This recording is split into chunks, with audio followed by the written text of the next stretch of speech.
Lo que hemos estado viendo hasta ahora es, en la última clase, el análisis de regresión y correlación. El análisis de regresión trata de establecer, estimar el comportamiento de una variable independiente en función del comportamiento de una o dos o más variables independientes. Generalmente, la variable dependiente es la demanda y la variable independiente puede ser la población, el nivel de ingresos, etc.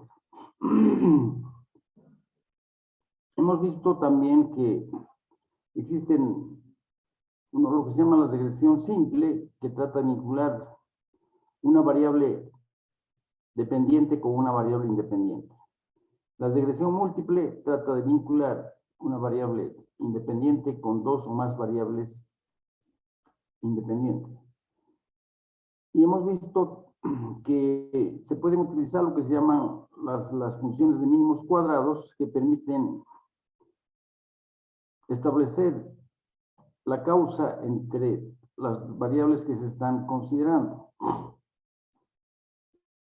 Dentro de los modelos causales están las funciones de mínimos cuadrados, y dentro de las funciones de mínimos cuadrados tenemos funciones de mínimos cuadrados lineales, exponenciales, potenciales, logarítmicas, etc. Y en primera instancia lo que deberíamos hacer es utilizar esas funciones de mínimos cuadrados para poder tratar de establecer un pronóstico, tratando de ver cuál sería el comportamiento de la variable dependiente. Estamos analizando un ejercicio. Voy a volver al ejercicio. Enseguida voy a compartir pantalla.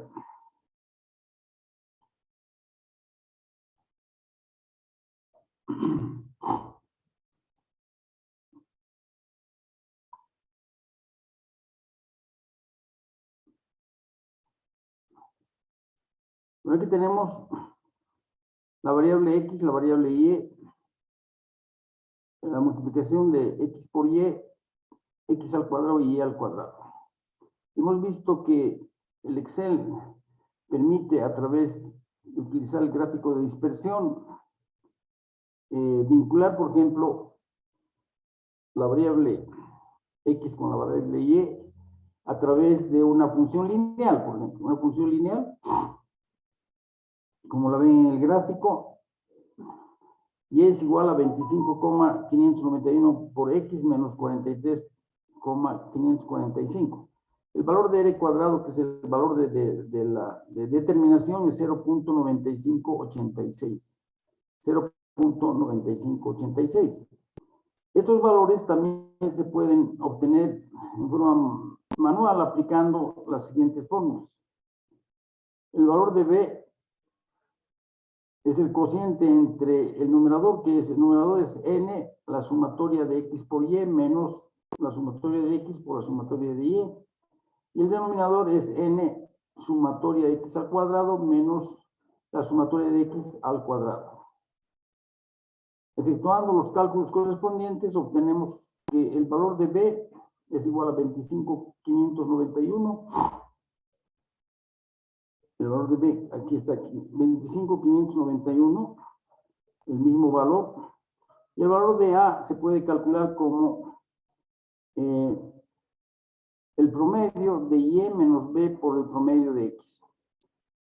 Realizando ese reemplazo en esta fórmula, obtenemos que a es igual a 43,545, que es el valor que hemos obtenido también a través de utilizar el Excel para poder determinar este valor. Como decíamos, podíamos utilizar cualquier otra función. Supongamos una función potencial.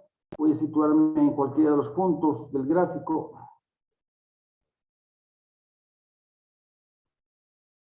y voy a agregar línea de tendencia.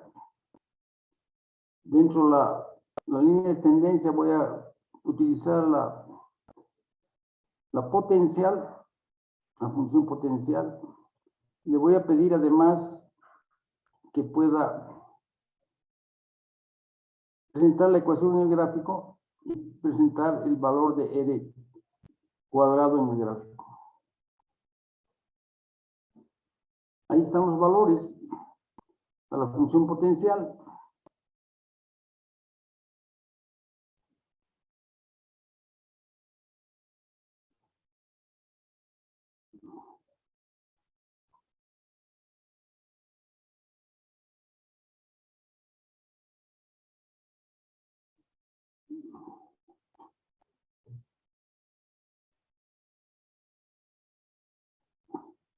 La función potencial que se ha encontrado es y igual 7,7915 por x elevado a 1.411.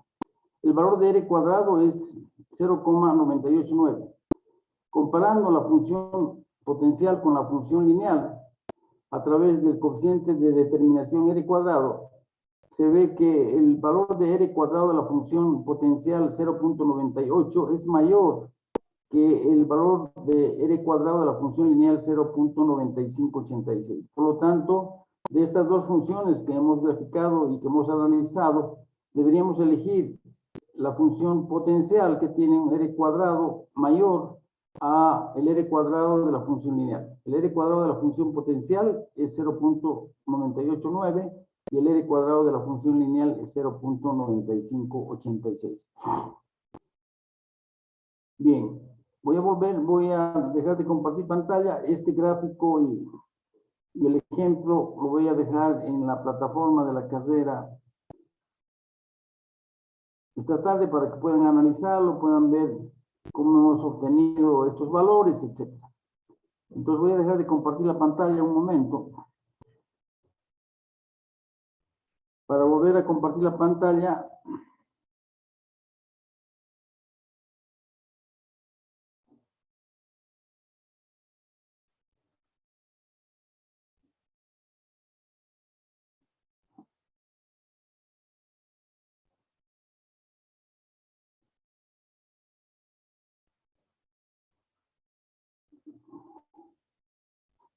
Entonces, habíamos visto que el análisis de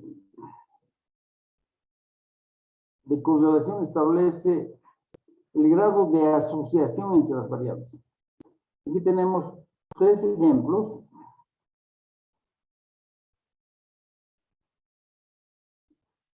El ejemplo A, seguramente el coeficiente de correlación va a ser cercano a 0. El grado de asociación entre las variables X y Y no hay un grado de asociación. El gráfico B establece un mejor grado de asociación entre la variable Y y la X. Seguramente el valor de R va a ser 0.7. Y finalmente la gráfica C que muestra que el grado de asociación entre las variables Y y X es mucho mayor que en los gráficos A y B. Entonces podríamos decir que el grado de asociación entre las variables en los gráficos C es mucho mayor que el grado de asociación entre las variables de los gráficos A y B. Ya hemos visto el ejemplo, como digo, lo voy a dejar en la plataforma de la carrera esta tarde. Dice, el coeficiente de correlación R mide el grado de asociación entre X y Y. Sin embargo, es más utilizado el coeficiente de determinación R cuadrado, que indica cuán correcto es el estimado de la ecuación de regresión. Cuanto más alto sea el R cuadrado, más confianza podrá tenerse en el estimado de la línea de regresión. Es decir, cuanto más alto sea el R cuadrado, el estimado será mejor que si el R cuadrado es menor. Y cada una de las líneas de regresión que estamos utilizando, ¿verdad?, tienen un R cuadrado. En el ejemplo que hemos visto, el valor de R cuadrado es igual a 0.958. Esto significa que el 96% de la variación total es explicada por la variación a través del tiempo y reflejada en la elección de la función de ajuste. Hemos elegido una función de ajuste lineal en el ejemplo, a pesar de que la potencial tiene un coeficiente R cuadrado mayor, pero para fines explicativos Hemos tomado la función lineal y hemos visto que el valor de R cuadrado es igual a 0.958. Esto dice, la lámina significa que el 96% de la variación total es explicada por la variación a través del tiempo y reflejada en la elección de la función de ajuste y el 4% por otras variables no incluidas en el modelo. Entonces, de acuerdo a esta lámina, la función lineal está explicando el 96% de la variación total y el 4% corresponde a otras variables no incluidas en el modelo.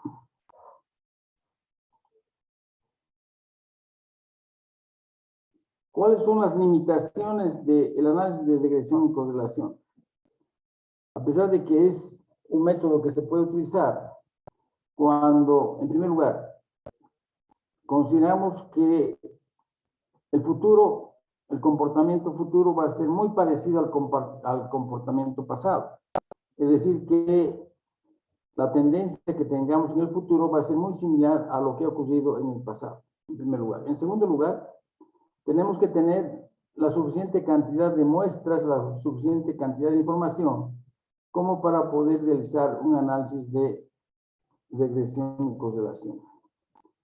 Aquí hay algunas limitaciones de este método, que como cualquier otro método que se utiliza en proyectos, básicamente es una ayuda para tomar mejores decisiones. Sin embargo, existen ciertas limitaciones que a continuación las estamos mencionando. En primer lugar, un alto grado de correlación no necesariamente determina causalidad entre las variables. Por eso es importante considerar qué variables estamos tomando en cuenta para efectuar este análisis. Podría ser importante, podría ser, por ejemplo, interesante establecer el consumo de gasolina en función del crecimiento del parque automotor en la ciudad de La Paz. Pero sí, seguramente hay una relación de causalidad entre las variables que estamos considerando. Si el parque automotor se va a incrementar, seguramente el consumo de gasolina va a ser mayor. Sin embargo, si queremos tomar una variable como consumo de gasolina versus el número de muertos por COVID en los últimos años, seguramente no hay una relación de causalidad entre estas variables. O sea, lo primero que tenemos que ver es que exista una relación de causalidad entre las variables que se están considerando. En segundo lugar, dice, en cuanto a las variables, es necesario que aparezcan depuradas de las influencias de otras variables. Por ello es conveniente trabajar con series reales por habitante, ingreso per cápita, consumo per cápita, de tal manera que se haga más significativa la correlación. Entonces, en lugar de trabajar ingreso global o consumo global, es mejor trabajar con ingreso per cápita, consumo per cápita, que son variables, digamos, que aparecen depuradas de la influencia de otras variables. En tercer lugar,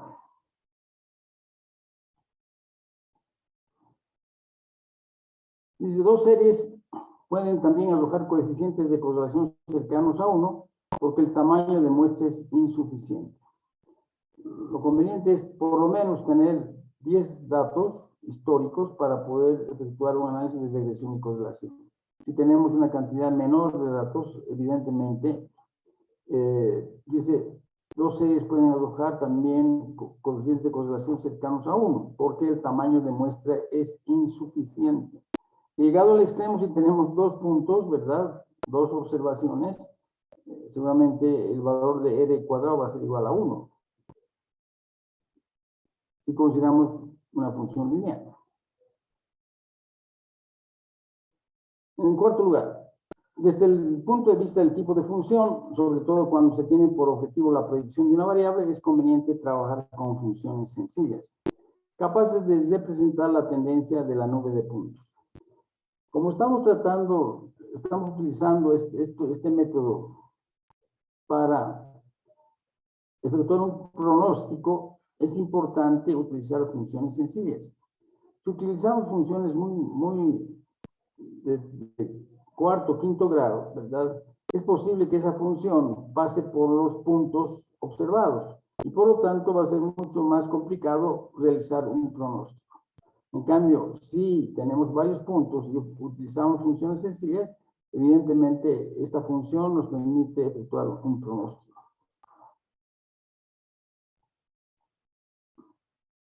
En quinto lugar, no debe olvidarse que la predicción por regresión y correlación es válida en tanto sigan en vigencia los supuestos y circunstancias implícitos en los datos y antecedentes disponibles.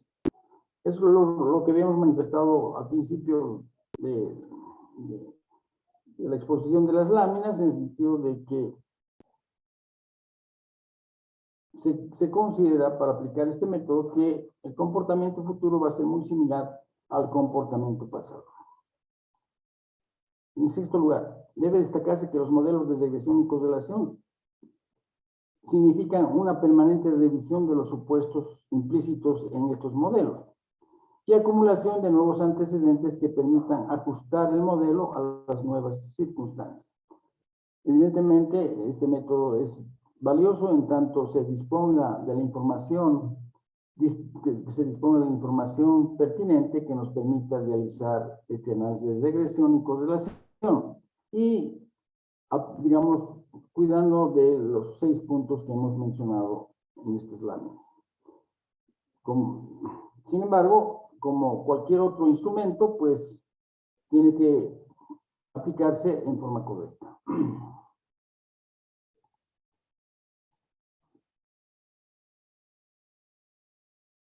Análisis de series de tiempo. Se trata de establecer el comportamiento de la variable dependiente en función del comportamiento de esa misma variable en el pasado.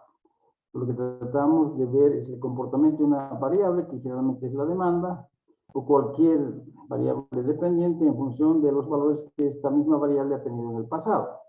El análisis consiste en someter el comportamiento de la variable en el pasado a una serie de filtros con el propósito de obtener patrones de conducta que permitan predecir el comportamiento de la variable que se está analizando. En este análisis, la variable independiente está constituida por el tiempo y la variable dependiente por la variable cuyo comportamiento futuro se trata de predecir. Los modelos de series de tiempo se refieren a la medición de valores de una variable en el tiempo a intervalos espaciados uniformemente.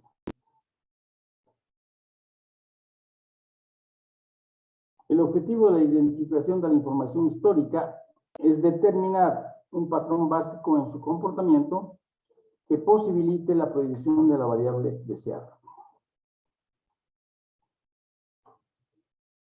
En un análisis de series de tiempo pueden distinguirse 4 componentes básicos que se refieren a una tendencia, un factor cíclico, fluctuaciones estacionales y variaciones no sistemáticas. La tendencia se refiere al comportamiento de la variable dependiente en función al tiempo, ¿verdad? El factor cíclico se genera cuando en la economía existen factores que se repiten periódicamente, periodos de auge y periodos de depresión. Ese es el factor cíclico que impacta, que influye en el pronóstico. Y las fluctuaciones estacionales se refieren a, obviamente hay ciertos artículos, ciertos bienes que están sujetos a estas fluctuaciones estacionales, como la ropa, ¿verdad? Hay ropa de verano, ropa de invierno, como el consumo de ciertos alimentos, como los helados, que en la época de verano se incrementa, el consumo se incrementa mucho más que en la época de invierno, etcétera. Y las variaciones sistemáticas que escapan un poco al control del análisis que se está efectuando y que están en función del entorno global. Existen,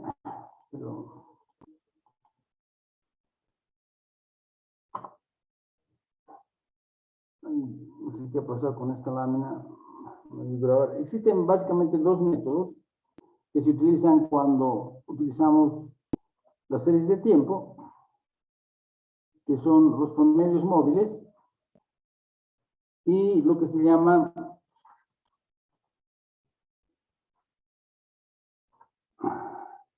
los promedios móviles toman, digamos, promedios de los últimos trimestres, si estamos tomando un periodo de trimestre, y añaden la nueva información del, digamos, estamos estimando para el año 2000, digamos, segundos para el año 2023. Entonces vamos a tomar, vamos a estimar el comportamiento de los trimestres para el año 2023, y cuando obtenemos el dato del primer trimestre del año 2023, reemplazamos el primer dato por el dato real y nuevamente calculamos el promedio móvil. El segundo método es el que se llama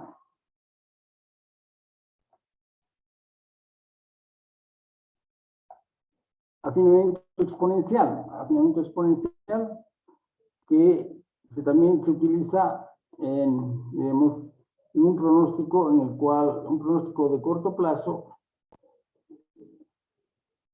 como el que se puede utilizar, por ejemplo, para estimar el capital de trabajo, que lo vamos a ver cuando veamos la parte de inversiones. Ahí hay un método que se llama el déficit acumulado máximo, en el cual se trata de estimar el comportamiento de los ingresos y costos durante el primer año de operación del proyecto, a pesar de que el proyecto no ha sido implementado, para, en función a ese comportamiento, establecer cuál debería ser, digamos, el capital de trabajo utilizando estos métodos. Bien, me falta completar esa parte que la he comentado. Voy a completar. ¿Qué pasa cuando se realiza la proyección de la demanda de bienes intermedios? Entonces, para concluir esta parte de la demanda de bienes de consumo final, hemos visto fundamentalmente tres métodos. El primero de ellos es el método de los coeficientes. Hemos visto que hay dos tipos de coeficientes, los coeficientes meta y los coeficientes técnicos. Hemos visto un análisis de regresión y correlación, y finalmente hemos analizado el análisis de series de tiempo. ¿Qué pasa cuando los bienes que se quieren proyectar, que se quieren estimar, son bienes intermedios? Dice, la proyección de la demanda de bienes intermedios es más compleja que la proyección de bienes de consumo final. ¿Cuál podría ser el procedimiento? ¿Cuál debería ser el procedimiento para realizar la proyección de este tipo de bienes? En primer lugar, establecer los bienes de consumo final en los que participa el bien intermedio. En segundo lugar, efectuar la proyección de los bienes de consumo final definidos en el punto 1.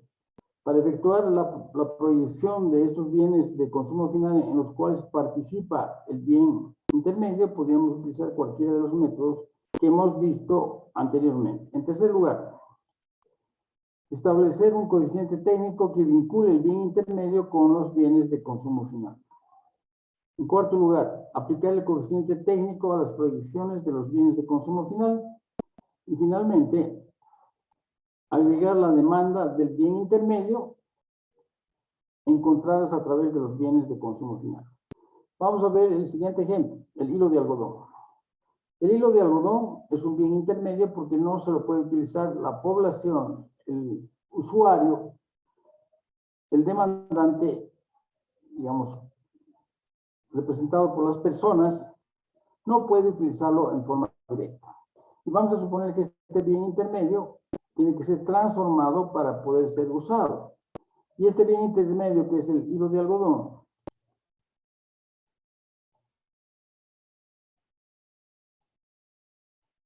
se utiliza para la fabricación de camisas y para la fabricación de envases. Entonces, mayoritariamente, el hilo de algodón que va a producir una fábrica cualquiera va a ser usado en la fabricación, confección de camisas y la fabricación de envases que se utilizan para almacenar o transportar arroz, azúcar, harina, etc. Ese es el primer punto del procedimiento. El segundo es, por algún procedimiento anteriormente analizado, vamos a proyectar la demanda de camisas y la demanda de envases. Ahí está. El año 2021, las camisas tienen una demanda de 50,000, los envases de 200,000. El año 2022, camisas 75,000, envases 300,000. El año 2030, camisas 300,000, envases 1,000,000. Entonces, lo que estamos haciendo es proyectar la demanda de los bienes de consumo final en los cuales interviene el bien intermedio. Luego, el tercer punto es establecer un coeficiente técnico que vincule el bien de consumo final con el bien intermedio.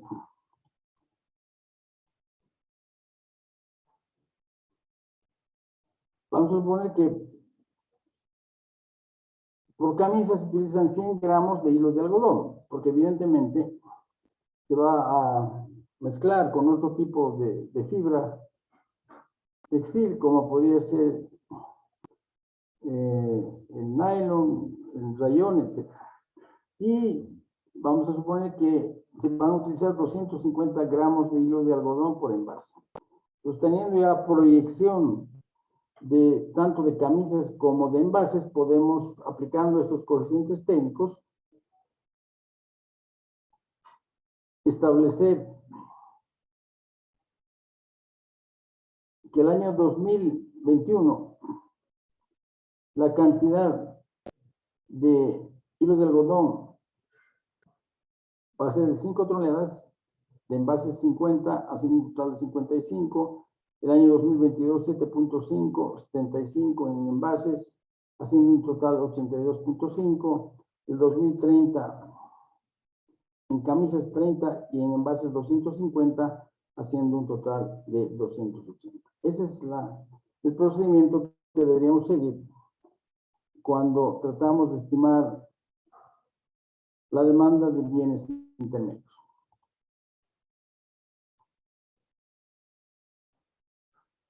¿Qué pasa cuando existen bienes de capital?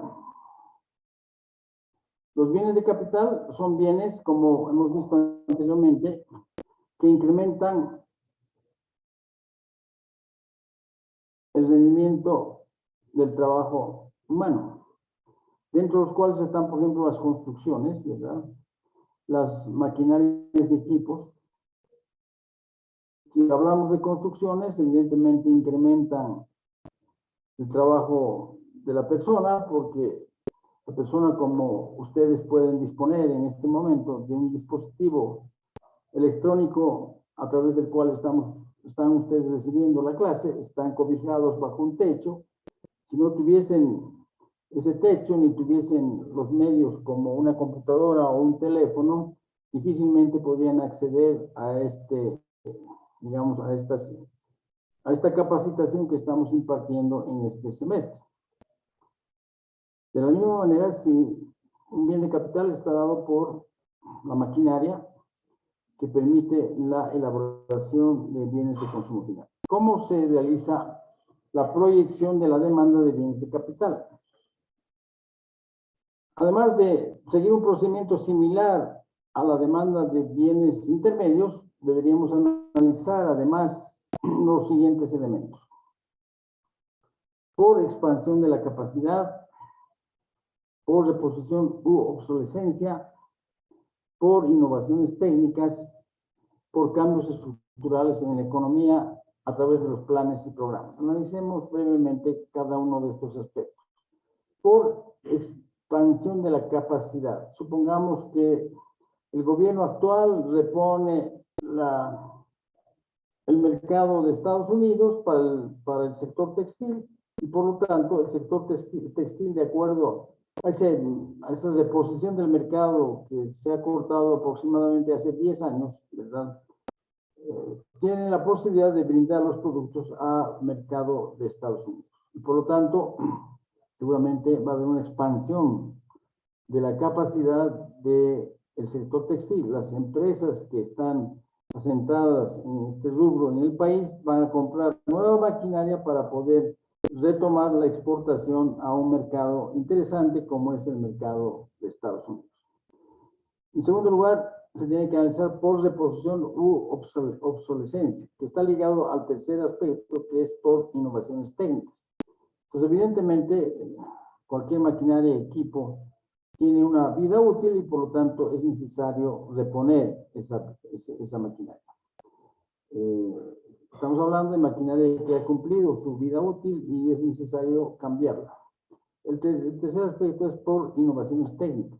Evidentemente la tecnología avanza y es necesario reponer o reemplazar el equipo que técnicamente es obsoleto por otra tecnología que nos permita competir con el resto de las empresas que tienen similares productos al nuestro. Evidentemente, si ustedes han visitado algunas empresas textiles, han visto que hay una parte, los telares. Antes los telares, de acuerdo a la tecnología existente en esa época, un operario solamente podía atender 4 o 5 telares. Actualmente, ahí, digamos, los telares se administran computacionalmente y un operario podía atender entre 50 y 60 máquinas. Entonces, obviamente, si nosotros queremos ser competitivos en el mercado, tendremos que innovar nuestra maquinaria, comprar maquinaria que está incorporando la tecnología de punta. Y el último punto, por cambios estructurales en la economía, planes y programas. Entonces, obviamente, el clima de inversión, la dirección que le dé el gobierno a la economía va a permitir, ya sea expandir ciertos sectores, como el que hemos mencionado, textiles, y se abre un nuevo mercado, de tal manera que depende mucho de lo que diga el gobierno respecto a qué piensa el gobierno de nuestra economía en el futuro. Eso puede abrir ciertos sectores y obviamente esos sectores van a necesitar maquinaria y equipo para poder producir bienes y servicios.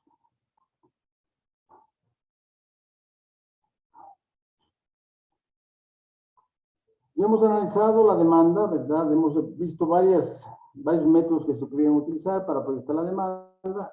¿Qué pasa con la oferta? Y se podían utilizarse los mismos métodos que para la proyección de la demanda, pero ojo, hay un llamado de atención.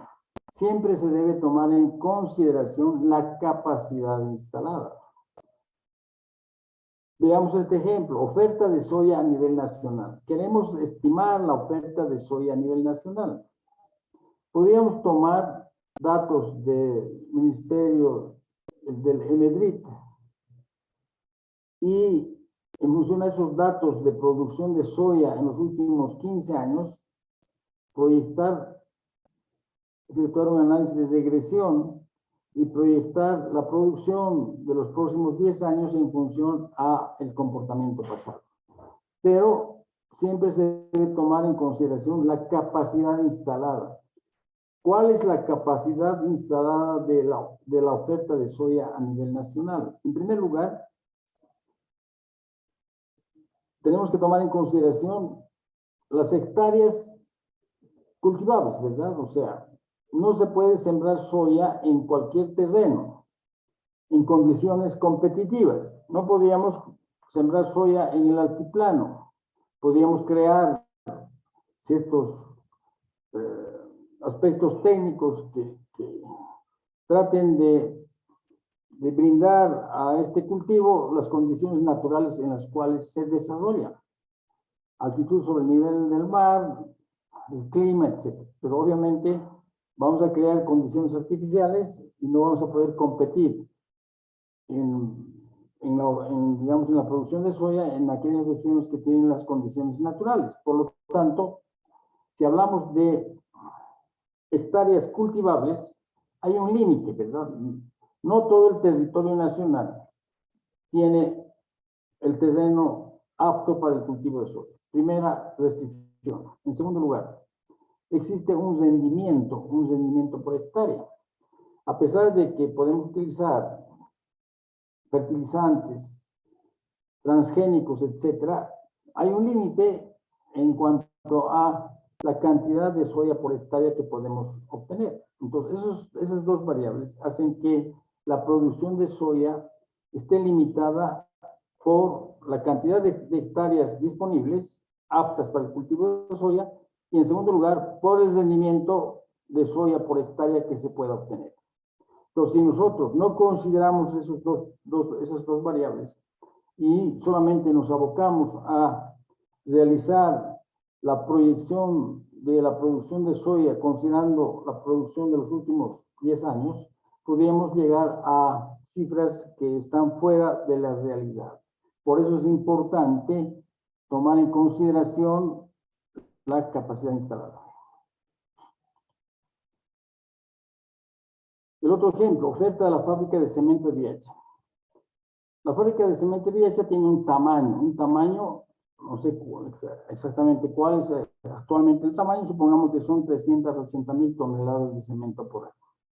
380,000 toneladas de cemento por año, solamente podría producir esa cantidad de cemento por año. No puede producir 420,000. Para producir 420,000, siendo que su capacidad instalada es 380,000, tendría que modificar, ampliar el horno de clinker, que es dentro del proceso productivo, digamos, el puesto de trabajo, la maquinaria que debería ampliarse para ampliar la capacidad total de la planta. Por lo tanto, debería ampliar el horno de clinker para una capacidad de 420,000 en lugar de 380,000.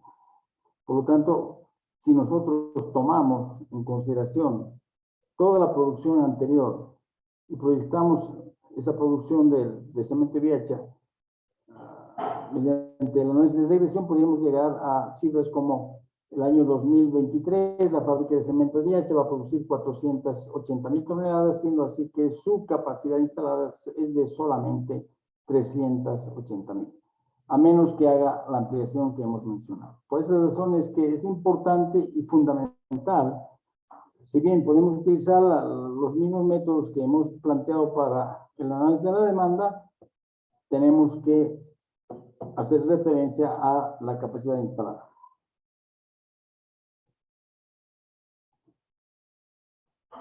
Una vez que tenemos la oferta proyectada y la demanda proyectada, podemos hacer un balance, ¿verdad? Un balance. Si la demanda proyectada menos la oferta es mayor que cero, podríamos afirmar que existe una demanda insatisfecha. Y el proyecto podría cubrir parte de esta demanda insatisfecha. Entonces, en esta situación, digamos, es un escenario favorable para el proyecto porque evidentemente existe una demanda insatisfecha, el proyecto podría cubrir parte de esta demanda. O ocurre lo contrario, que la oferta es mayor que la demanda, por lo tanto, la diferencia entre oferta menos demanda es mayor que cero. En este escenario no existe demanda insatisfecha. El proyecto deberá, mediante estrategias de comercialización, desplazar a parte de la oferta. Este segundo escenario es menos favorable que el primero. No existe una demanda insatisfecha y obviamente el proyecto tendrá que competir con otras empresas para posicionar su producto en el mercado.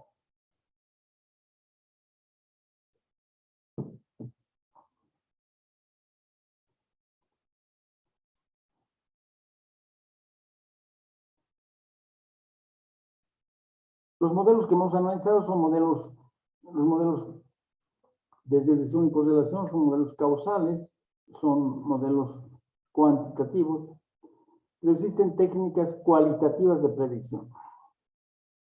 Dice, la importancia de estos métodos cualitativos se manifiesta cuando los métodos cuantitativos basados en información histórica no pueden explicar por sí solos el comportamiento futuro esperado de alguna de sus variables. Cuando no existen suficientes datos históricos o cuando se trata de investigar aspectos del comportamiento del consumidor no previstos, sobre todo cuando se trata de proyectos de innovación, en los cuales difícilmente se cuenta con datos históricos.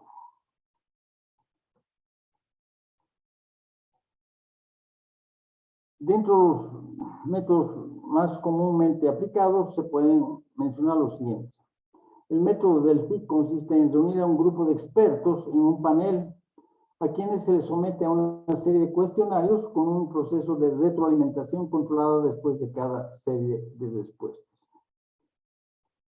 Se obtiene así información que, tratada estadísticamente, entrega una convergencia en la opinión grupal de la que nace una predicción. Veamos un ejemplo de ese método Delphi. Supongamos que queremos estimar cuál va a ser el comportamiento del sector de construcciones en el futuro. Dado que todos los sectores, en mayor o menor grado, han sido afectados por la pandemia, ¿verdad? Seguramente la capacidad adquisitiva de muchos segmentos poblacionales han disminuido. La capacidad de contraer créditos por esa misma razón se ha reducido y por lo tanto esos son factores que van a influir en el sector de la construcción en el futuro. Entonces, para ver la predicción, porque obviamente esto de la pandemia ha afectado al sector de la construcción en menor grado que, por ejemplo, al sector del turismo o al sector gastronómico, etcétera. Sin embargo, lo ha afectado de alguna manera. Entonces, queremos un poco estimar a través del método Delphi qué pasaría con el sector de la construcción. Vamos a reunir entonces a un panel de expertos que podría estar constituido por un miembro, una persona de la alcaldía que se ocupa o que está a cargo de la aprobación de los planos de construcción.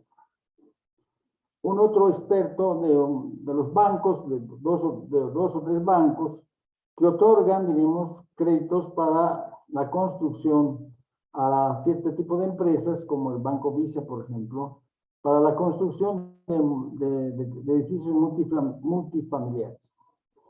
Un experto del Ministerio de Vivienda. Un experto, ya tenemos tres, digamos, un experto de una empresa constructora que está en el mercado por más de 15 años, etcétera. Entonces, conformamos un panel a través del cual tratamos de ver en función del conocimiento que tiene cada una de estas personas del sector de la construcción y que además tienen diversos cargos que han tenido relación con este sector, estimar qué es lo que va a pasar en este sector de aquí en adelante. Un otro método es la investigación de mercados. Es un método más sistemático y objetivo que se apoya en el método científico. Se utiliza principalmente en la recolección de información relevante para ayudar a la toma de decisiones o para aprobar o refutar hipótesis sobre un mercado específico mediante encuestas, experimentos, mercados prueba u otras formas.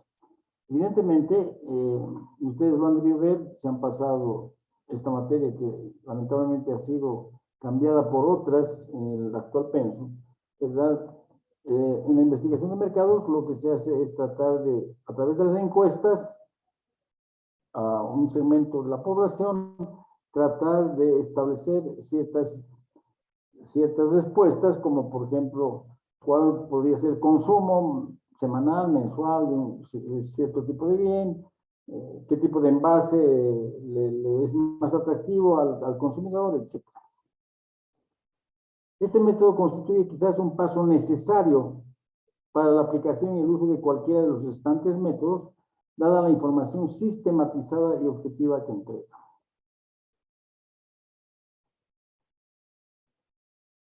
Predicción tecnológica es otro método, ¿verdad? Es un método que incentiva la capacidad de anticipar el desarrollo de nuevas tecnologías o productos y el impacto que podría tener en el mercado específico de la empresa.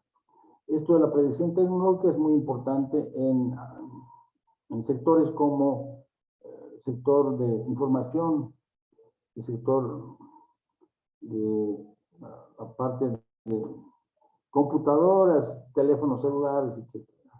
Porque evidentemente en estos sectores la tecnología está avanzando muy rápidamente y obviamente aquellas empresas que puedan anticiparse a el futuro, pues van a tener un mercado asegurado frente a la competencia. El método trata de prever un ciclo de vida y anticipar una curva de sustitución para definir la oportunidad del reemplazo de un mercado, un producto, insumo o tecnología, con la antelación suficiente para no tener que enfrentar los costos de la improvisación o de la decisión reactiva a un hecho consumado.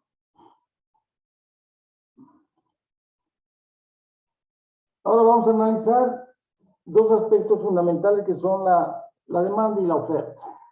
Para eso vamos a desarrollar lo que se llama la teoría de la demanda y la teoría de la oferta, que ustedes la han debido ver de forma global, en forma detallada con el ingeniero Balta, seguramente en la parte de economía, macro, microeconomía. ¿Por qué analizamos la demanda? Se aplica bastante a lo que es la evaluación económica. Cuando hablamos de evaluación económica y social de proyectos, se refiere al impacto sobre el bienestar del país. Decimos que cuando hablamos de evaluación económica y social, tenemos un solo punto de vista. ¿Cuál es el impacto del proyecto o la política que se está implementando sobre el bienestar de todo el país o sobre el bienestar de una determinada región? Pero para llegar a el impacto sobre el bienestar del país, tenemos que partir del bienestar del individuo para luego, por agregación, por suma, llegar a lo que se denomina el bienestar de la sociedad. Cuando veamos la evaluación privada financiera, que es el tema de este semestre, vamos a ver que un proyecto puede analizarse desde diferentes puntos de vista. Desde el punto de vista del proyecto como tal, para ver cuánto genera el proyecto y en qué costos se está incurriendo. Desde el punto de vista del inversionista, incluimos el préstamo y al final obtenemos un flujo de caja que trata de establecer cuál es el rendimiento de los dineros que pone el inversionista frente a los dineros que pone el inversionista después de haber pagado los intereses y el capital de los créditos que está contrayendo versus digamos, el flujo que le genera el proyecto. Ya son dos puntos de vista. Y otro punto de vista podría ser cuál es el punto de vista de la entidad que va a otorgar el financiamiento para que el proyecto pueda ser implementado. Entonces hay tres puntos de vista cuando realizamos la evaluación privada financiera. Pero cuando realizamos evaluación económica y social solamente hay un punto de vista. ¿Cuál es el aporte del proyecto al bienestar de la colectividad en conjunto? Pero como dice esta lámina, para llegar a ese concepto de bienestar de la sociedad, tenemos que primero partir del bienestar del individuo para luego, por agregación, por suma, llegar a el bienestar de la comunidad o de la sociedad. Los individuos tienen preferencias por el consumo de bienes y o servicios. Cuanto mayor sea su consumo, mayor va a ser su nivel de bienestar. Pensemos en una persona que tiene un seguro médico, tiene un trabajo no eventual, un trabajo permanente, puede acceder entonces, ¿verdad?, a servicios de salud, puede acceder a servicios de educación a través de la disposición que él tiene, ya sea de pagar 30 bolivianos en una universidad pública o pagar lo que demande la colegiatura en una universidad privada. Tiene la posibilidad, si tiene un trabajo y tiene un trabajo permanente y puede, diremos, generar ingresos suficientes, podría tener la posibilidad de un aspecto muy importante como es la recreación, la cultura, poder irse a París a disfrutar de esa ciudad y visitar el Louvre, además de ver el Roland Garros, que es un campeonato de tenis, uno de los más prestigiosos a nivel mundial, etc. Entonces, esa persona tiene un nivel de bienestar mucho mayor que aquella persona que no tiene un seguro médico, que no tiene los ingresos suficientes como para poder tener una buena educación, no solamente estoy refiriendo a la posibilidad de, digamos, cualquier persona tiene la posibilidad de acceder a una universidad pública, pero además especializarse también puede la persona especializarse sin erogar demasiado dinero en el exterior a través de una beca, pero es un poco más difícil, ¿verdad? Pero digamos que tiene esa posibilidad. Pero no tendría la posibilidad si no tiene los recursos suficientes para poder acceder a cierto tipo de recreación, porque está más pensando en la posibilidad de resguardar su salud, no tiene seguro, tiene un empleo informal, etcétera. Entonces, esa persona está viviendo para el día, o sea, evidentemente, esa persona no puede consumir todos los bienes y los servicios que otra persona que tiene un mayor nivel de ingresos podría hacerlo, y por lo tanto su nivel de bienestar es menor. No solamente estamos hablando de bienes, digamos, los bienes comunes, los bienes tangibles, pero sino también estamos hablando de lo que se llaman bienes meritorios, como son la cultura, la recreación, etc. Supongamos que en la sociedad existen dos bienes, el bien J, representado en el eje de las ordenadas, y el bien I, representado en el eje de las abscisas. Y aquí están lo que se llaman las curvas de indiferencia. Una persona sería indiferente en consumir esta cantidad del bien I y esta cantidad del bien J, o esta cantidad del bien J y esta cantidad del bien I. Es una curva, por eso se llaman curvas de indiferencia, porque el individuo es indiferente a lo largo de esta curva en consumir la cantidad QSUV de bienes o la cantidad QSUJ. Y cuando él consume estos bienes, tiene un cierto nivel de bienestar, tiene un cierto nivel de utilidad.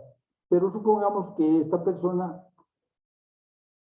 incrementa su nivel de ingresos y por lo tanto su nivel de utilidad, su nivel de bienestar va a ser mayor. Pero sigue siendo esta curva una curva de indiferencia entre el consumo del bien I y el bien J, que obviamente es mayor que el consumo del bien I y el bien J en la curva U sub 0, etc. Entonces, a medida que la persona, a través de un incremento en el ingreso, puede adquirir mayor cantidad de bienes y servicios, como hemos mencionado en la lámina anterior, su nivel de bienestar va a ser mayor. Entonces, cuanto más nos alejemos del origen, evidentemente va a ser mayor el nivel de bienestar. El consumidor escoge su canasta de consumo según sus preferencias y sujeta a una serie de restricciones. Disponibilidad de los bienes, ingresos, precios, calidad, sustitutos. Hemos mencionado también que existe un componente emocional que hace que el consumidor escoja un artículo en lugar de otro. Pero dice, el consumidor escoge su canasta de consumo según sus preferencias y sujeta a una serie de restricciones, disponibilidad de los bienes, ingresos, precios, calidad, sustitutos, etc. La selección del consumo se basa principalmente en sus gustos por un lado y las restricciones que enfrenta por el otro. Bueno, sus gustos, la calidad del producto, el precio, etc. Y las restricciones que enfrenta por otra parte. Entonces, el consumidor trata de maximizar su bienestar, maximizar su utilidad en función de la cantidad de bienes y los servicios que él puede adquirir. Evidentemente, las personas, ¿verdad?, podrían o desearían consumir toda la cantidad de bienes y servicios disponibles en el mercado. Pero obviamente existe una restricción que es el ingreso, sujeto a la restricción presupuestal, que el precio del bien I por la cantidad del bien I debe ser menor al ingreso. La sumatoria va desde I igual 1 hasta N. Entonces, el precio por la cantidad que la persona quiere adquirir debería ser menor o igual al ingreso. Donde dice, P sub I es el precio del bien I, Q sub I es el consumo del bien I, y la I mayúscula es el ingreso del consumidor respectivo. Entonces, este es un problema de maximización de la utilidad, quiere maximizar su bienestar o su utilidad a través del consumo de Q sub 1 hasta Q sub n bienes, pero eso está sujeto a esta restricción. La solución de este problema resulta de un vector que está en función de los precios de los bienes y del nivel de ingresos que tiene la persona. Esta es la función de utilidad que se llama función de utilidad indirecta, que está en función de los precios de los bienes que el individuo quisiera consumir y el nivel de ingresos que tiene esta persona.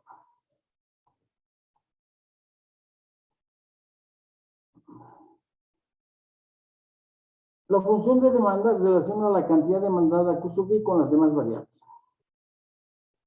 Q sub I está en función del precio P sub I, que es el precio del bien I, el precio P sub 1, P sub N, el precio de los bienes complementarios y sustitutos, el nivel de ingresos, los gustos, etc. Q sub I, cantidad demandada, P sub 1, precio del bien demandado y de los otros bienes, y el nivel de ingresos, y G, los gustos del consumidor, preferencias, etc. Esa es la función de demanda. Entonces podemos vincular la variable dependiente Q sub I con el resto de las variables a través de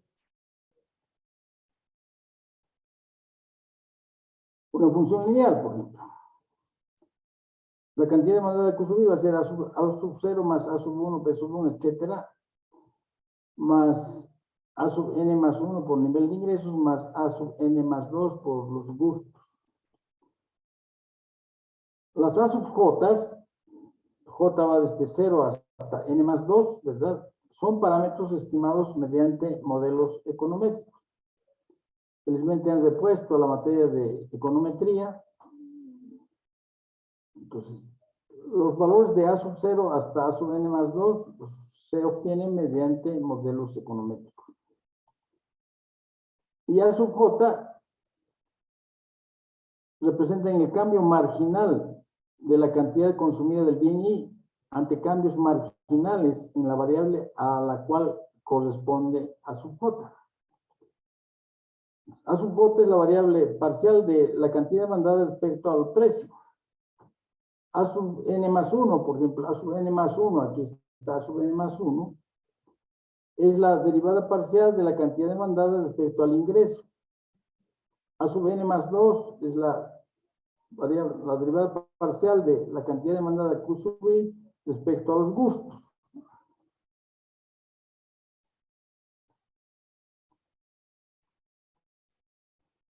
De la misma manera podemos vincular la variable dependiente con las variables independientes a través de una función logarítmica. Entonces, Q sub 1 igual a A sub 0 por P sub 1 elevado a A sub 1 por P sub 2 elevado a A sub 2, etcétera, por P sub n elevado a A sub n, por el nivel de ingresos A sub n más 1, por los gustos elevado a A sub n más 2. Donde, bueno, podemos transformar esta función en una función lineal aplicando logaritmos, ¿verdad? Ahí está. Hemos aplicado logaritmos a esa función logarítmica. Hemos aplicado logaritmos a esa función lineal, perdón, a esa función logarítmica para transformar esa función en una función lineal. Y los parámetros A sub J en este caso son las elasticidades precio o ingreso de la demanda con respecto a las variables correspondientes. De las que están relacionadas, las A sub J relacionadas con los precios representan las elasticidades precio de la demanda. Y A sub n más 1, por ejemplo, que está relacionada con el ingreso, representa la elasticidad ingreso de la demanda.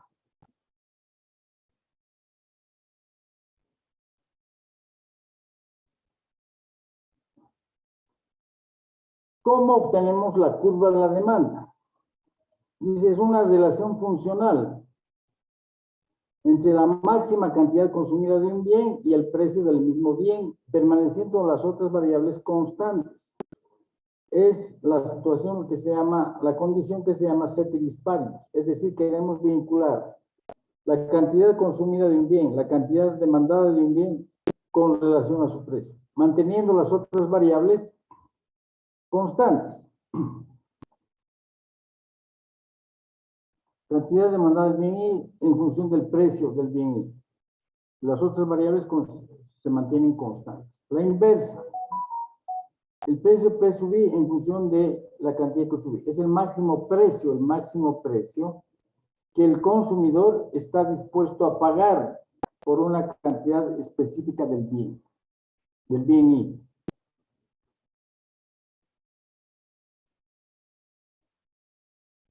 Cuando hablamos de la curva de la demanda, existe una serie de relaciones que nos interesa conocer. Por ejemplo, elasticidad precio de la demanda. Es un cambio a nivel proporcional de la cantidad demandada ante cambios proporcionales en el precio. La elasticidad va a estar representada como delta Q sobre delta P sobre P. Haciendo operaciones tenemos que la elasticidad es igual a delta Q por P sobre delta P por Q. Y podemos relacionar esta elasticidad con la pendiente de la curva de la demanda. La pendiente es delta P sobre delta Q. Entonces, la pendiente en función de la elasticidad, que delta P sobre delta Q, la pendiente va a ser igual a P sobre la elasticidad que multiplica Q. Si la elasticidad tiende al infinito, la pendiente tiende a cero. Si la elasticidad tiende a infinito, la pendiente tiende a cero. Por lo tanto, tenemos una demanda elástica. Una demanda, según el gráfico, de esta naturaleza. Si la elasticidad tiende a cero, la pendiente tiende a infinito. Y tenemos una demanda perfectamente inelástica, es decir, una demanda vertical. Pero obviamente la curva de la demanda está entre estos dos extremos, ¿verdad? Entre estos dos extremos. Pero es importante conocer este concepto de la elasticidad.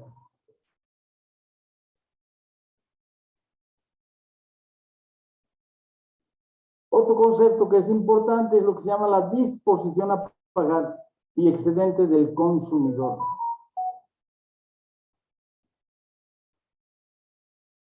La disposición a pagar se puede definir como el máximo precio que el consumidor está dispuesto a pagar por una determinada cantidad de un bien o servicio. Máximo precio que el consumidor está dispuesto a pagar por una determinada cantidad de un bien o servicio. Aquí tenemos en el eje de las ordenadas el precio, en el eje de las abscisas la cantidad en función del tiempo. Y tenemos la curva de la demanda. Esta es la curva de la demanda. Para la primera unidad, el consumidor estaría dispuesto a pagar 110. Por 100 unidades, el consumidor estaría dispuesto a pagar 100 unidades. Por 200 unidades, el consumidor estaría dispuesto a pagar 90 pesos. Y por 300 unidades, el consumidor estaría dispuesto a pagar 70 pesos. Entonces, ¿cuál es la disposición a pagar? Dice, por las 300 unidades, la disposición a pagar total será toda el área bajo la curva de la demanda, hasta las 300 unidades. Toda el área bajo la curva de la demanda hasta las 300 unidades. Esa área está dada por este rectángulo y por este triángulo. Entonces, por las 300 unidades, ¿verdad? la disposición a pagar total será todo el área bajo la curva de la demanda hasta las 300 unidades.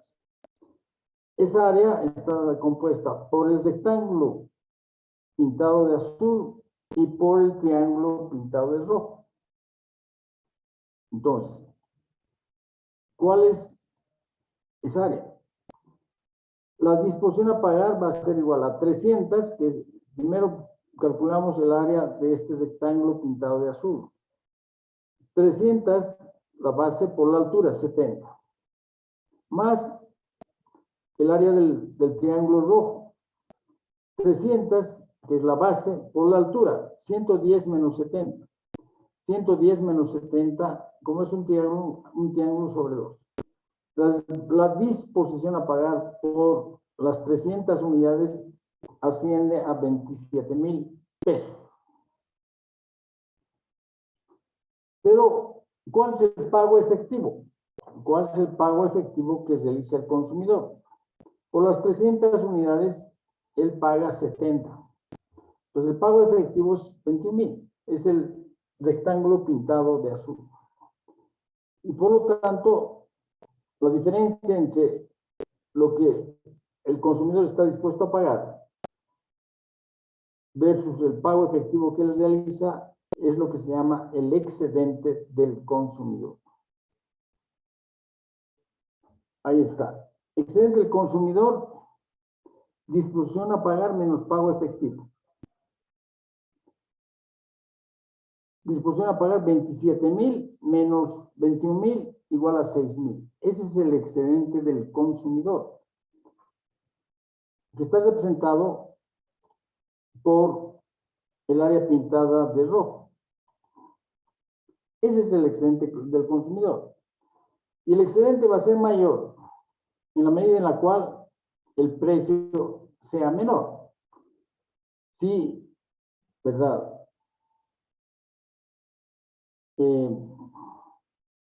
Veamos un ejemplo. Supongamos, una persona que quiere comprar un auto, pero no tiene los recursos necesarios como para comprar un auto nuevo. Y va al mercado de autos usados. Y ha visto varios y encuentra uno que le parece interesante. Su dueño no está, pero hay un encargado y dice, pues yo no conozco el precio al cual el dueño lo quiere vender. Entonces él dice, bueno, pero lo puede probar. Lo prueban y obviamente el comprador está dispuesto a pagar $9,000. Llega el dueño del vehículo y el vendedor le dice, bueno, yo lo vendo por 7,000. El comprador, el consumidor, estaba dispuesto a pagar 9,000, pero el vendedor le dice, yo lo vendo en 7,000. Y por lo tanto hacen los papeles y lo vende efectivamente en 7,000. El comprador estaba dispuesto a pagar 9,000 y el pago efectivo ha sido 7,000 y por lo tanto su excedente ha sido de 2,000. Ese es lo que se denomina el excedente del consumidor.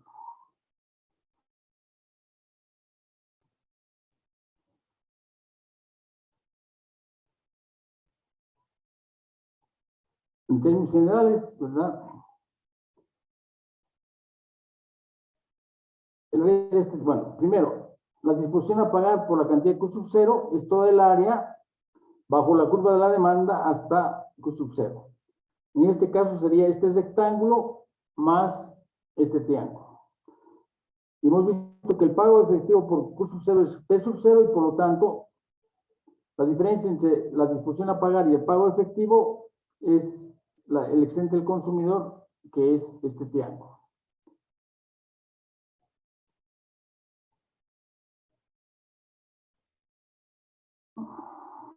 Veamos ahora la teoría de la oferta, La teoría de la oferta supone que el productor representa sus preferencias de producción a través de la función de oferta. La cantidad ofrecida de un bien está en función del precio del bien y el precio de los bienes complementarios y sustitutos, el precio de los factores de producción, mano de obra, materias primas está en función de la tecnología, donde dice QSUV es la cantidad a ser ofrecida por el productor, que está en función de el precio del bien y el precio de los bienes, P1, precio de otros bienes, P sub Y sub 1, P sub Y sub N, precio de los insumos o factores de producción, materia prima, mano de obra, etcétera, P, la tecnología. Entonces, si, al igual que en el caso de la demanda, consideramos que el precio de otros bienes, el precio de los insumos o factores de producción y la tecnología permanecen constantes, estamos en el caso de la curva de la oferta. Dice, la curva de la oferta es la relación funcional entre el precio del bien y la cantidad máxima ofrecida o producida. Entonces, la cantidad ofrecida es igual, está en función al precio P sub I. Es la cantidad máxima del bien I que el productor está dispuesto a ofrecer al precio P sub 1. La inversa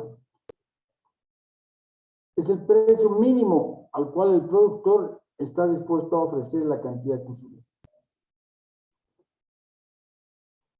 Al igual que en el caso de la demanda, hay lo que se llama el excedente del productor.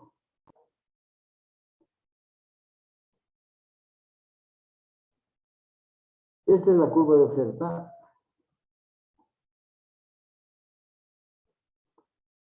Entonces,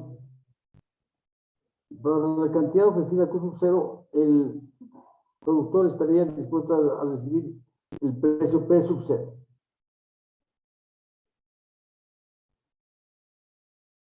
Dice, los beneficios brutos de producir Q sub 0 están dados, ¿verdad?, por el área P sub 1, P sub 1, P sub 0 a Q sub 0. Si el productor produce la cantidad Q sub 0, recibe el precio P sub 0. Por lo tanto, los beneficios totales son el área de este rectángulo.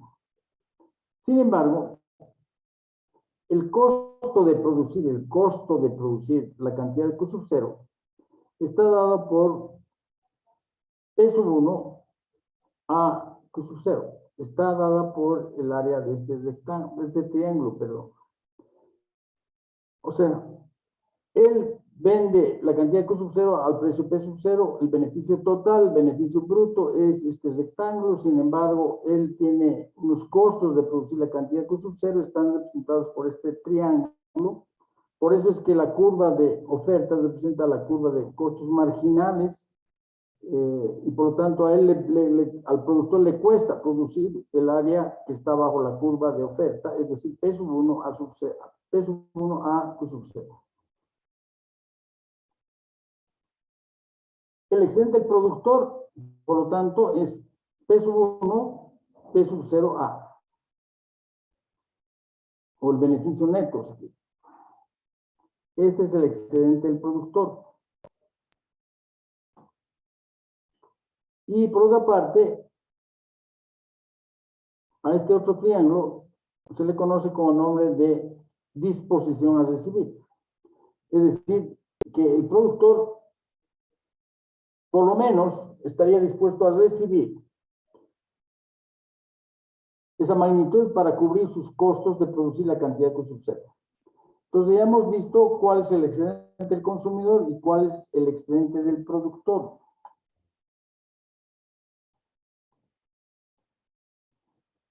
Cuando hemos estimado la demanda por algún método y la oferta también por métodos similares a los utilizados para estimar la demanda, pero habíamos mencionado que para estimar la oferta tenemos que tener mucho cuidado porque tenemos que tomar en consideración la capacidad instalada. El ejemplo de la producción de soya, el ejemplo de la capacidad instalada de la fábrica de cemento de Vietnam. Pero hay una interacción entre la oferta y la demanda, ¿verdad? La curva de la demanda, la curva de la oferta, hay un punto de equilibrio dado por P sub 0, Q sub 0. En ese punto de equilibrio se maximiza tanto el excedente del consumidor como el excedente del productor.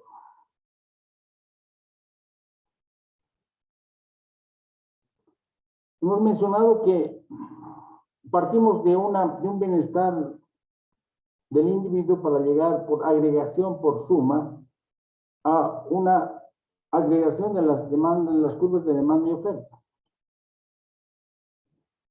Si deseamos obtener la curva de demanda de agua potable para un municipio, basta agregar horizontalmente las curvas de demanda individuales. Esto es suponer un precio dado para todos los agentes. Supongamos que la sociedad está compuesta por dos individuos. El individuo A, que tiene una curva de demanda de agua potable, y el individuo B, que tiene también una curva de demanda por agua potable. Y luego, por agregación, por suma, vamos a sumar horizontalmente la demanda del individuo A más la demanda del individuo B. A un cierto P sub 0, ¿verdad? A un cierto precio P sub 0. La demanda del individuo A es D sub A, perdón, cantidad demandada a ese mismo precio, el individuo B tiene una cantidad demandada de B, y la suma va a ser realizada en forma horizontal. A más B, la cantidad demandada de la sociedad, que en este caso está compuesta por dos individuos, es la suma de las demandas del individuo A más la suma del individuo B. Ahí está.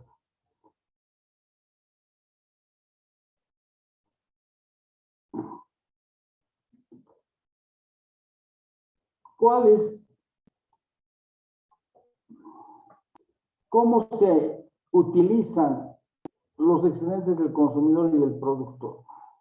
Este es un tema relevante, importante, en proyectos 2.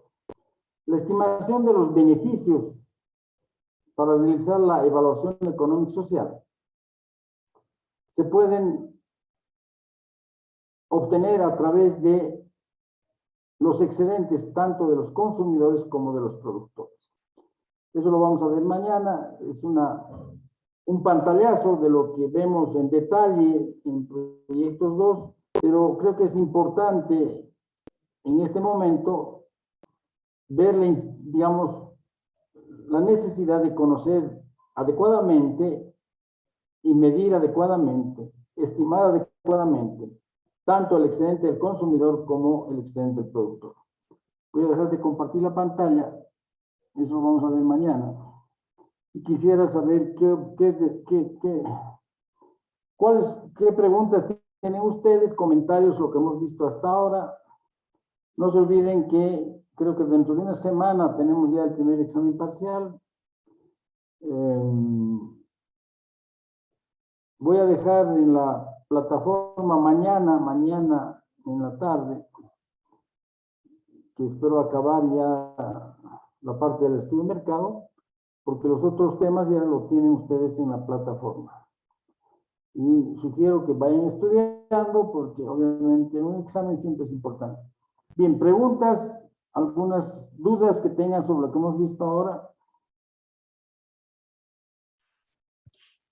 Sí, Inge, buen día. Tengo una consultita.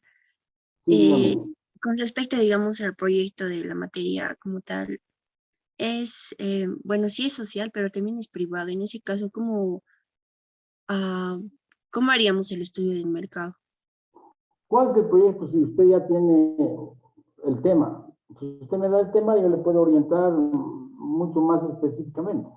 Es elaboración de dulces, pero dulces orgánicos en base a verduras. Bueno, Eso es, sí. ya, primero lo que usted tiene que definir es qué verduras como insumos va a utilizar. ¿Cuál es la composición de su producto final? Y luego, una vez que define eso, tiene que hacer pues el estudio primero de lo que hemos llamado el mercado proveedor, es decir, de dónde va a proveerse usted de las verduras que forman parte de esos dulces, ¿sí? Seguramente en el mercado existen, ¿no? Pero tiene que usted identificar claramente cuáles van a ser los proveedores. De ahí, en ese mercado hemos dicho que nos interesa fundamentalmente la calidad, ¿verdad? La calidad de las verduras que usted va a comprar. En segundo lugar, la disponibilidad. ¿Existe la disponibilidad o no? De repente es una verdura que no sé, pues es muy extraña y difícilmente se puede obtener. Y hemos visto que también es importante el precio. Después viene el otro análisis, el análisis del, supongamos el producto final. No sé, tipo dulces, en base a verduras, producto orgánico, veremos la competencia. Existen empresas que hacen productos similares al de usted, etcétera, etcétera. Ese es el análisis que tiene que hacer, o sea, tiene que visualizar lo que hemos visto como la conceptualización del estudio de mercado. Mercado primero, mercado proveedor, ya hemos visto algunos insumos, las verduras. Mercado competidor, existen algunas empresas que hacen algo parecido a lo que usted quiere hacer. Luego, mercado distribuidor, cuál va a ser el plan de marketing que usted va a utilizar para hacer llegar su producto al mercado. Mercado consumidor, cuáles son los consumidores, cómo piensa usted abordar el tema de los consumidores, a través de una encuesta, qué medios van a utilizar, etcétera. Y a eso tiene que añadir lo que son análisis de precios, ¿sí? Está bien, Inge, muchas gracias por la retroalimentación. Ok, ¿alguna otra pregunta, alguna consulta? Bien, si no hay consultas, no hay dudas, no hay preguntas. Muchas gracias. Nos vemos, Dios mediante, mañana a las 7:30. Gracias por su asistencia. Hasta luego. Muchas gracias. Hasta luego.